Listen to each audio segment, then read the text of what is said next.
ever wondered about embossing and die cut machines? How do they work? Do you need one? First of all, I'll say that you absolutely don't have to have one to have fun making journals and cards or whatever your paper pleasure is. But you can have a lot of fun with one of these machines if it's in your budget and you'd like to have one.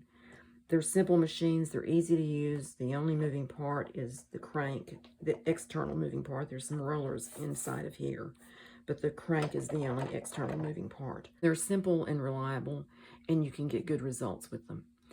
This one is a Sizzix Big Shot, and I've had mine for a couple of years now. The only problem I've really had with it has been that occasionally the screw that holds the crank on loosens and it has to be tightened up, but that's a simple fix. I can show you how to do that. If you'd like to watch to the end, I'm going to have some special tips about getting the most out of your dies or your embossing folders and some ways to fix problems. Let's get started with the Big Shot and have some fun. Hi, it's Linda from Linda's Paperworks, and today I thought I would show you my Sizzix Big Shot machine. I got mine at Hobby Lobby, and they have what they call their everyday price or everyday best price, something like that. I think it was around $80. And Sizzix also makes one that's wider than this, maybe twice as wide as this.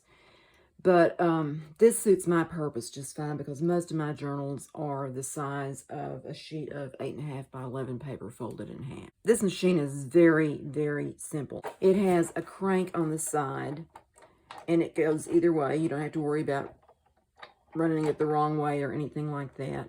It has a little caution thing about keeping your hands out of it, which we want to do.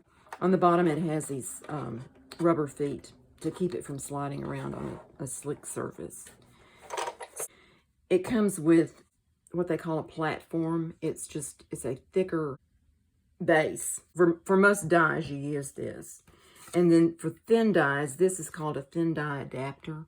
And it's just an extra piece of plastic, and maybe paper inside it, to make up some space. And then I forget what these are called. There's something like plates, but you put your paper and your die between these and put it on top, and then you crank it through the machine like that. You go all the way. But it only works if you put the die and the paper in there. So let's do that. Let's just do a little bit of die cutting first. I have quite a few dies. Let me just bring over some examples of some that I have. These are made by Momenta, and they're thin. They still work great with the Sizzix machine. You don't have to be brand specific on it. These are just little shapes that are ovals with scallops on them. This is a Sizzix brand, Tim Holtz. It cuts each one of these sizes. There's 5 different sizes of this shape that it cuts, and it has a decal edge on it. And there's 5 dies in that. This is another Momenta, and I've taken out part of the rest of it. It has a flower that goes in the middle and some other things there, but this cuts out a circle with this design around the edge. This one is a Tim Holtz product, Sizzix. It has slots that you put different pieces of ephemera in it. This one cuts the roses and those things. This is another one. A lot of these I've gotten on the clearance aisle. They change their product ever so often. I don't care if it's last year's model. It's kind of like that isn't important to me. I'd rather get it 75% off, or even some of them I've gotten for 90% off. This is cut stars out of a paper.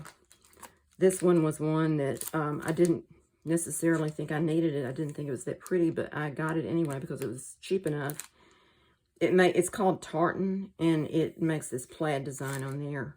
And I thought it'd be pretty to do that and put a flower or something on it. And then this one is called Biggs. It was also reduced 75% off, and it cuts these 2 leaf patterns, a maple leaf and I guess that's an oak leaf.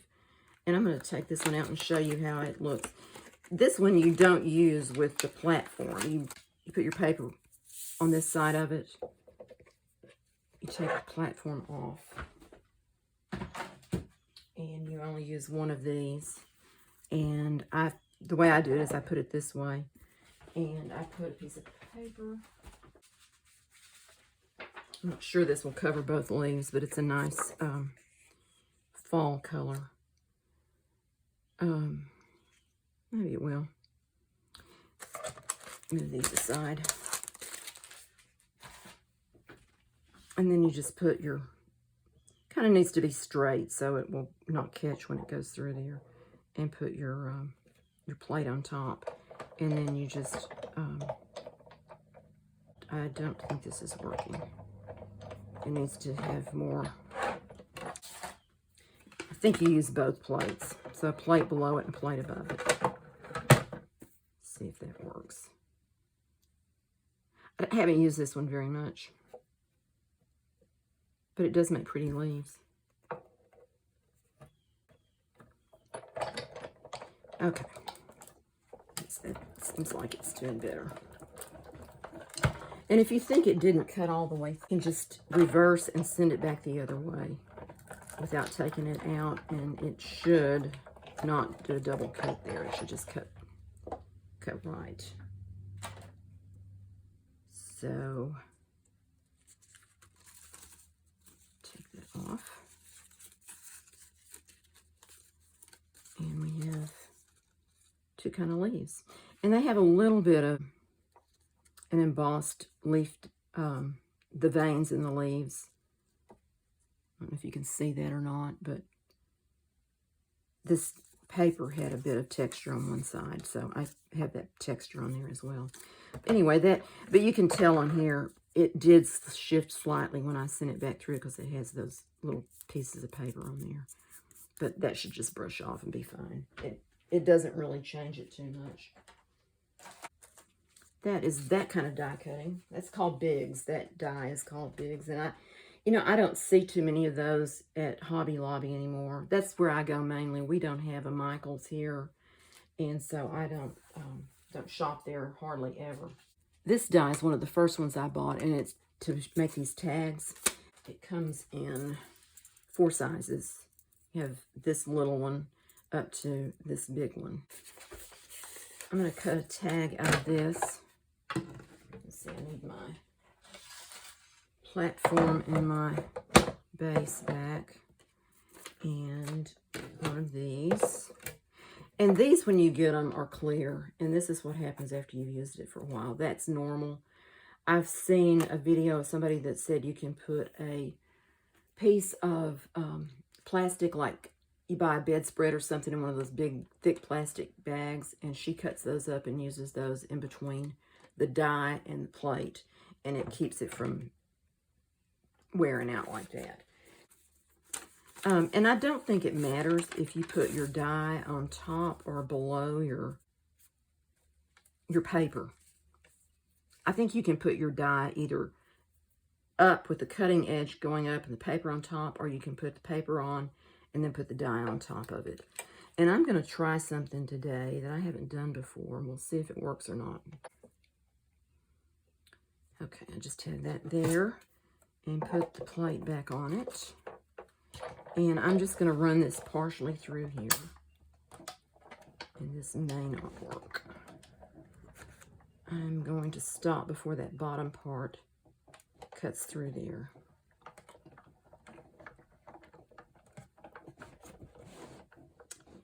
Sorry for all the shaking. Okay. Now what I wanted to do was make a longer tag. And so what I'm going to do is move this down and put it in line with that. You can kind of feel when it goes into the cut place there.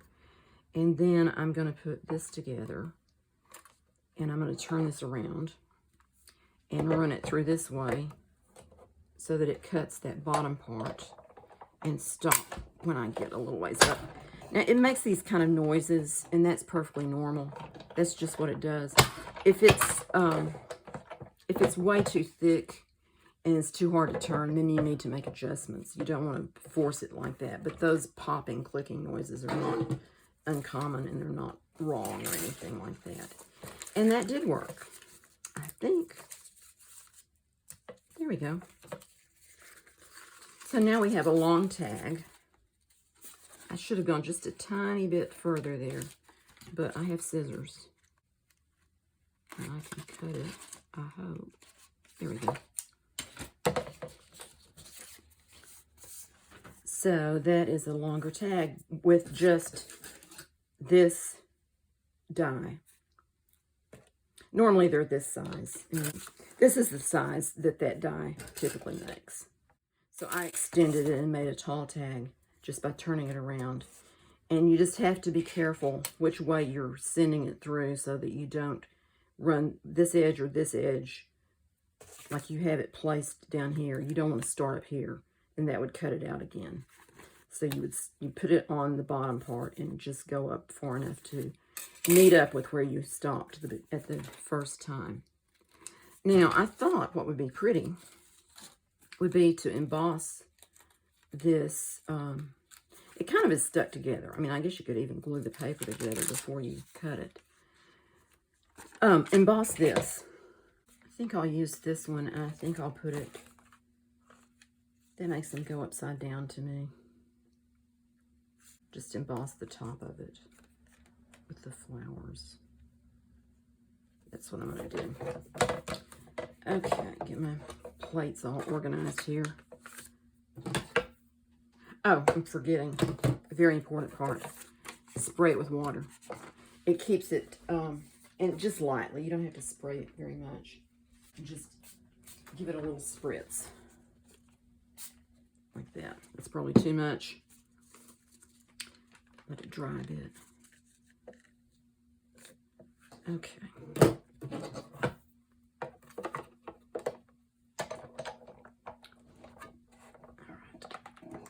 Oh, that is not happy. So I need to take out one of these plates, the thin plate. Sometimes these embossing folders require it, and sometimes they don't. This one doesn't. More than reading the instructions, you just do what works, what feels right. Sorry for all the movement. I hate that. If it's too hard to crank through there, I mean really, really hard to crank through there, you want to not do it because it might break the machine. I don't know. It's pretty sturdy. It's got metal parts and things, but still, you don't want to take the chance. So that's how that turned out.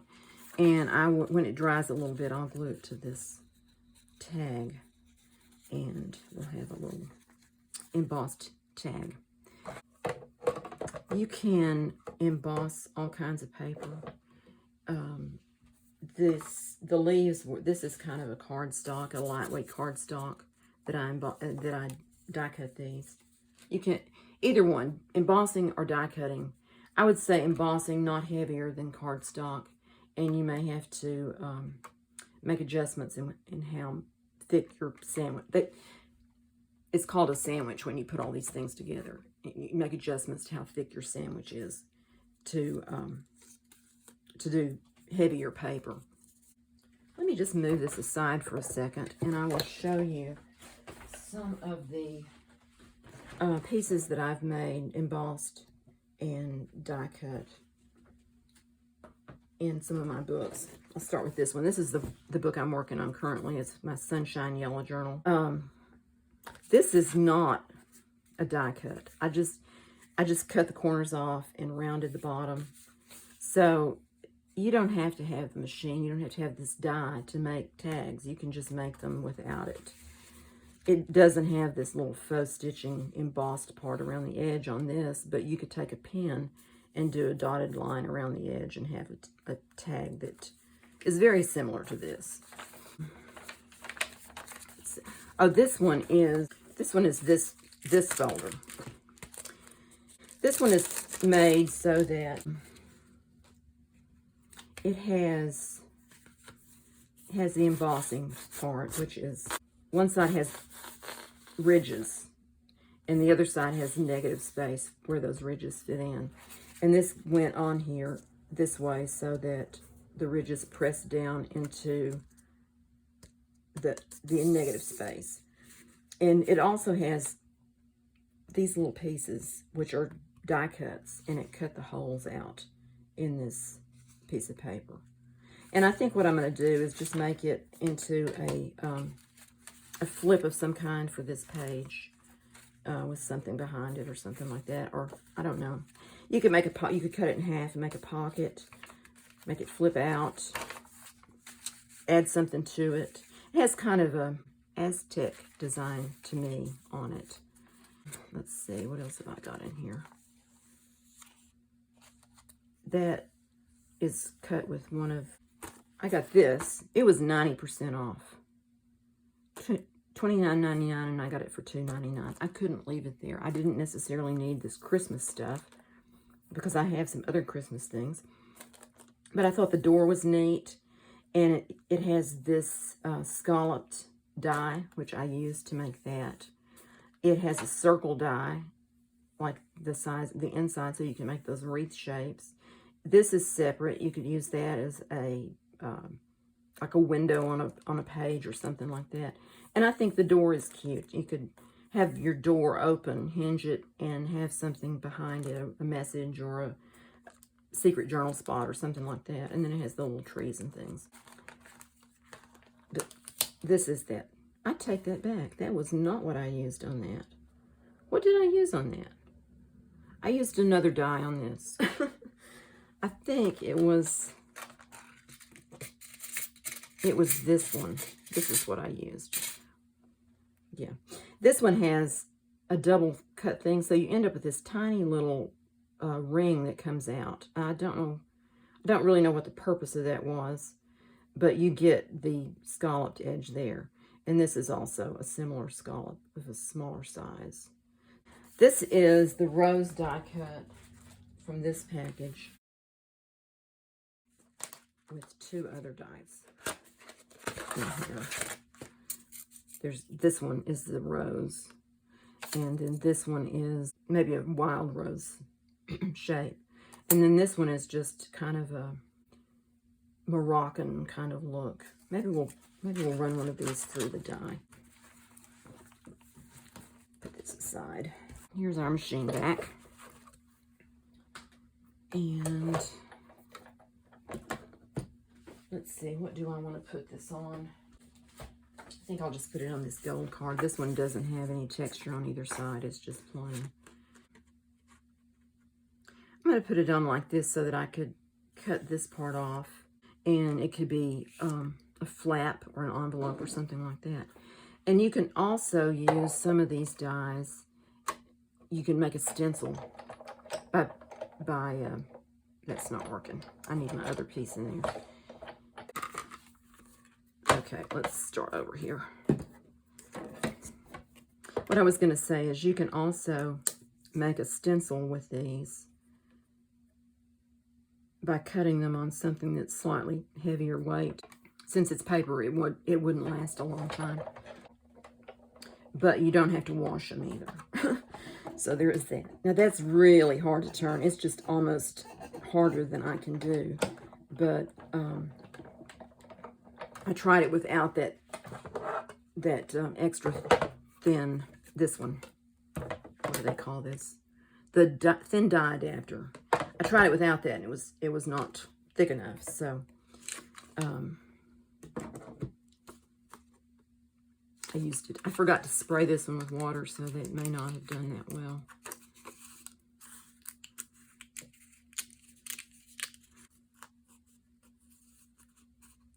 Tab or something. This didn't cut that well, and it's probably because I didn't spray it. But you have all these little bitty pieces that you have to punch out. So there is that. If that drives you crazy, I would suggest not getting this kind of a die, because they will be consistent in having lots of little pieces. I'll put it at the end, what it looks like. I wanted to show you this. Let me set this aside again. Two things about this. This corner pocket that I made has polka dots on it, and they're embossed. But the embossing folder I used is this snowflake design. What I did is when I embossed the paper, I just tore this part off. This is that part of it. So it just looks like polka dots. So that was another way to use an embossing folder that is winter themed, and you use it in a way that's not winter themed.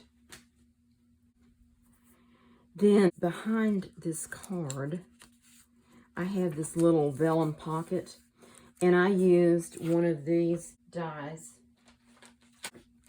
I used the largest one of these, I believe, and ran it halfway through the machine and stopped. I put it on a piece of paper. This is what I did. I put it on here like this and taped it down. And then I ran this first part through the machine just to right here in this area. So I ended up, and I cut it here and there. Or actually on this piece, it was right at the edge, so it just cut off. But then I had that scallop design here, and then I just used the rest of the paper to make the pocket. So that's another fun way to use these. Let's see what else I have in here. Put this back. Okay, I was pleased with the way that little page looked. This is just a Xerox copy of the back of a photograph of my great-grandfather. In the back, I just thought it was a pretty design on there with the roses and things. Just see what else I have in here. Don't think I used a die on any of that. This is that this die that makes this little pocket with slots. And you can put your ephemera in there. And this is a separate die that cuts that shape out. I just put some lace behind there.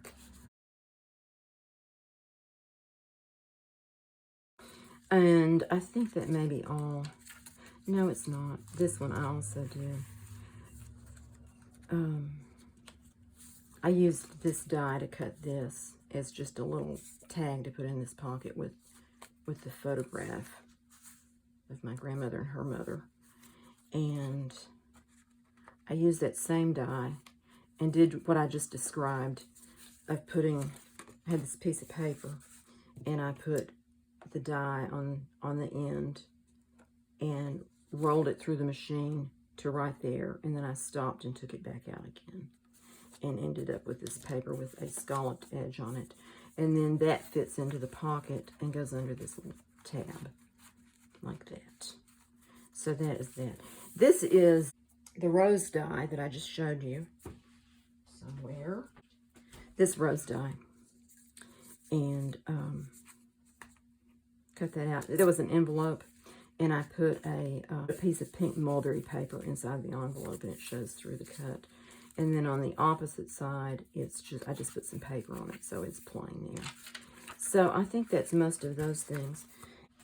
I wanted to mention that these embossing folders also come in a style that's called 3D. They have really deep ridges in there, and this is deep push-up, whatever you call that. This is the top. The top generally has the design printed on it in black. Here's one I've done before. I did this on an envelope, so it made it really hard to put through the machine because it was the two thicknesses of that. But you can, and it was coffee dyed, so it's a little bit hard to see. It has that design on there. And I don't think I sprayed it with water, and so it also is pretty well torn where the edges of the stems are. I wish I could answer your questions if you have any, but you leave me a comment. I would be glad to answer any questions and do more demonstrations if you'd like.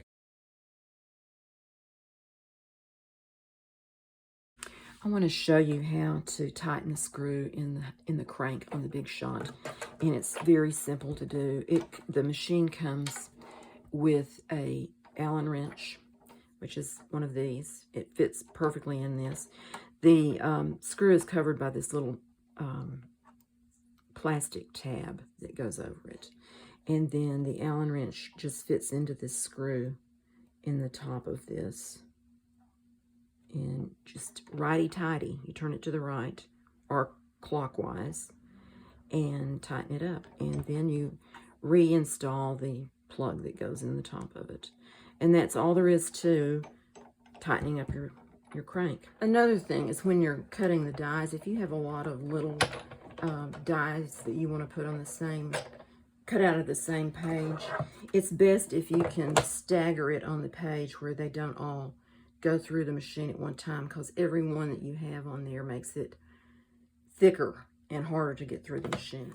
I'd like to show you how to put a scalloped edge on the top of this paper using this die, which is an oval with scallops around the edge.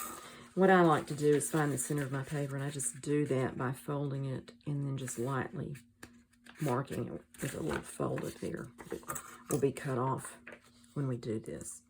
And then I like to center the die on the paper. And I'm going to use just a little bit of washi tape to hold it in place because I don't want it to move around, especially on this one, because I'm going to cut out the rest of the paper to fit with it. So I want it to be fairly precise. Doesn't have to be perfect. Okay, just do that. Now, what I want to do is I just want to run this part, the top part of this die, through the machine to cut out that part of the paper. So I'm going to run it through first. My plate are known as cutting pads in the physics world. I'm the one that calls them plates. They're cutting pads. Okay, so you just... you have to guess about how far in you go to get that cut without going too far. And I'm going to guess that that's about right. And bring it back out again. Now you can look, since we have it taped, how far down that came. And that is just about right for this piece. So we'll just stop with that. And take the die off of the paper. Okay. Set that aside. Now what I'm going to do, I'm going to set this aside also. I'm going to take my ruler and knife and cut here and there. I went a little bit further than I intended to, but I think it'll still be okay. I'm going to go just about right there. And I'll just use these marks on my mat. And what I want to cut is this piece out here. So I need to just go until I hit the place that it's already cut right there. And also on this side. There we go. Whoops. Now, we have a couple of options to what we want to do here. We could leave it as it is with this extra space here. We could fold that in and cut one part off and make an envelope. Or we can angle it down and just leave it as a piece of stationery, or make it into a folder or something like that. Now you could also, if you wanted to, put this in an embossing folder and put a design on there. Or you could cut a window here if you wanted to do that, and then put a pretty card inside that would show through. So there's lots of options that you can do with a little folder like this, an envelope. I made this earlier. I had the two pieces together, cut them the same size. I put this brown piece through my embossing folder and put the embossed flowers on it. And then I glued the two pieces together. And I have just decorated it with some stamping, some lace, and some cotton yarn at the top, and the stamped Inspire with a little bit of lace behind it. This embossed design does not go behind the lace and the word, because my folder is only this deep. So I chose to cover it up this way. You could do whatever you wanted to, if you wanted to cover it up or leave it plain. The other thing I wanted to mention about this is when you emboss a piece and you cut it to a shape, cut the shape first and then put the shape in your embossing folder and run it through, because if you emboss it first and then cut it, it's going to flatten out your embossed design and it won't be as distinct as it is if you just run it through this way. Cut first, then emboss. This die, I used this paper and cut it with this die, and I didn't get a good cut on it. So I had a hard time getting all those little pieces out. And some of my little tiny lines there are broken. So it would be fine if you glued it down. I don't think it would work too well if you had it as a window or something in your paper. I put this one in with more other paper with it, and it was a better cut, but I still had a lot of time poking out all those little pieces out of the die. But I wanted you to see what it looks like, what the die cut looks like once it's finished. You can also use this design to cut a stencil, and I would use, like, some of the junk mail you get in the mail is kind of plastic-like paper. Those make good stencils because the plasticized paper is sturdier than just, like, this is thin cardstock, and you might be able to get one impression off of this, but if you use something like those mailers that are thicker and plasticized, you can get several, you can use them for several times. To use with modeling paste or texture paste, even spackle works great. If you stir it up real good, you may have to add a little water to it or something to make it the right consistency, but I've used it before also. Dies like these, like the ones that have these stars, or these that have various shapes that are, they're cut from the paper, but the hole is contained, I guess you'd say. Or these that have, like this one, you'd have the holes to push the paste through. Any of the flowers, anything like that that has the enclosed design will work best for making stencils. Thanks so much for watching. I appreciate you coming by today, and I hope that some of these tips will be useful for you and that you enjoy your Big Shot machine if you decide to get one or you have one already. I'll see you next time. Bye.